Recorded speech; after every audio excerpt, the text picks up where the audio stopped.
So we're going to take the idea of finding the steepness and turn it into paper. So the point of this part of the lesson is to be able to look at a line on a graph and give me the number for how steep it is.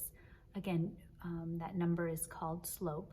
We're going to focus on all positive slopes for this video, and then we'll look at negative slopes next time. And so again, think back to the stairs and the idea of, to find the steepness or the slope, we have to find that rise over the run. And that will give us an idea of how steep it is. So pretend that this is the steepness of a set of stairs. And so we're going to use this and we're going to create those stairs by looking to see where the graph crosses the grid line at a sort of whole number point like this. And then we'll create that rise over run. So notice that we're basically creating the stairs. And then again, we're just going to look at the rise, which in this case is going up 1, and the run is 2.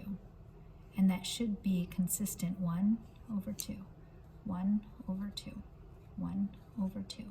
And so my slope is just that fraction of 1 over 2. Let's look at another one. Again, slope is rise over run. So I'm going to create the dots at the whole number. Oh, this would be a whole number place. And then we're going to create our stairs. Again, looking at rise over run, rise over run, rise over run. And then now, can you tell me what's our rise? Yep, that would be 2. What's our run? 3. So what would the slope be? Exactly 2 over 3. And that is our slope. So let's review. What's our formula for slope? Yep, you should have written that it was rise over run. And first, what am I going to do?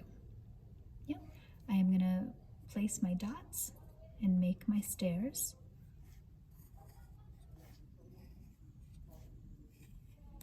And then I'm going to, well, at that point, what am I going to do? Yep, I'm going to look at the rise and then the run. So what would the rise be? Yep, 3. What would the run be? 1. And we can check it.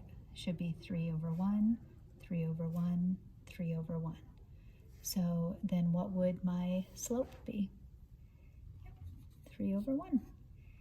Now we're going to look at another one and compare this slope. I'm going to write it actually over here, 3 over 1, to a different line.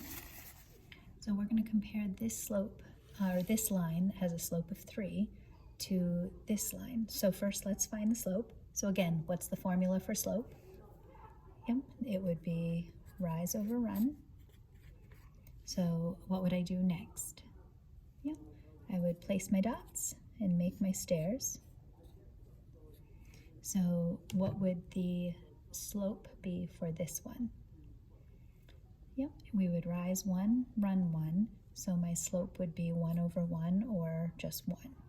So now comparing these, which one is steeper? First looking at it, which one of these is, actually let's label this. This is graph A and graph B. So which one of the graphs is steeper? Yeah, so A is steeper, and then notice it also has a higher slope. You're comparing 3 to 1. So if I was to give you just 2 slopes, if I was to say, okay, here's a slope of 2, which is graph A, and a slope of 5, which is graph B, which one of those would be steeper? And see how that's so much easier than sometimes looking at them, because when you look at them, remember, it was hard to tell which ones were steeper. Can you tell me what the slope for this line would be? Yep, so if I was to place my dots and make my stairs, remember slope is going to be my rise over 1, 2, 3 over my run, so 1/3. So I'm putting the dots on here already to help you. So can you find the slope? Yep, so we would do rise over run. So my rise would be 1, 2, 3, 4, 5. Run would be 2. So my slope would be 5 over 2. Now this graph is different because it is decreasing. So we're going to spend a little bit of time looking at the decreasing graphs. So with this one, we're going to make the stairs underneath the graph. So when I go to make my stairs, I'm going to go down and over, down and over, down and over. So again, I'm making stairs, they're just underneath. And so we went down 2 and over 1. And what I like to think of is that when I'm going down, that is going to show that it's decreasing, so that negative. So when I write my final answer, it's going to be negative 2 over 1. And again, that's where we talked about during that Desmos that the decreasing graphs have a negative slope. And that's where it sort of comes from. You can do it. Actually, you really can't.